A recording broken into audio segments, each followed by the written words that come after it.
فوزیه احمدزی د طالبانو له ویرې د افغانستان نه ځان منکر کړ.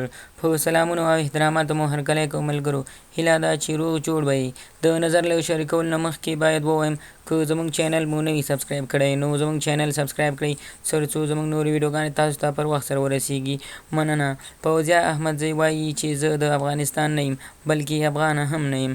طالبانو هغه کومې وارننګونه او کوم اخطارونه چې ورته ورکړي وو، خو اوس فوزیه احمدزی د دې څخه منکره شوې ترڅو ووایي زه د افغانستان نه یم او بلکې زه د افغان په نامه سره شرمېږم.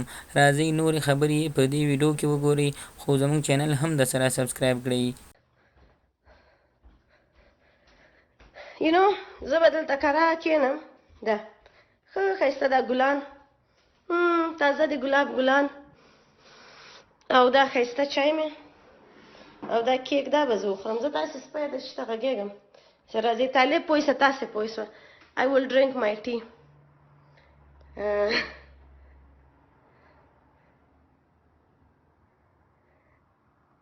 زه له شرمه ځان ته افغانه ویلی نه شم. په دې چې افغانانو په کابل کې وړکي وړکي ماشومان مړه کړل، افغانانو په قندوز کې په غزني کې چې کوم کارونه راخیستي، نو زه به رښتیا درته ووایم، زه یې باندې ځم پنجابي وایم. په دې چې پښتو وایم بیا خلک وایي او ټیرریسټ، چې ځان ته مسلمان هم وایم اسلاموفوبیا، ټیرریسټ، مسلم ټیرریسټ.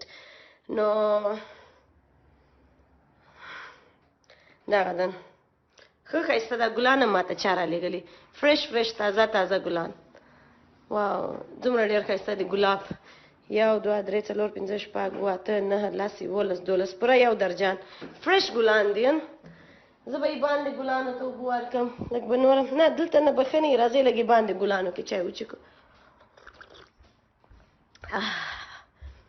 پوه شوې، زه ته نه د ریلیکسیشن دپاره دلته راځم، زه خپل کور هم لرم. دلته یې باندې ته نه دا ګلانو ته اوبه ورکولو ته راځم. وایي ته ازاده ده، ته نه دې ګلانو ته اوبه. څنګه دا ښایسته ګلان دي تازه، ولې زه دې ګلانو ته دلته نه کښېنم، چای به خپل کیک به وخورم، خپل چای به وخورم. نو زه خو یې تاسې لپاره وایم، ما ته زه خو ازادي لرم، زه خو ښایسته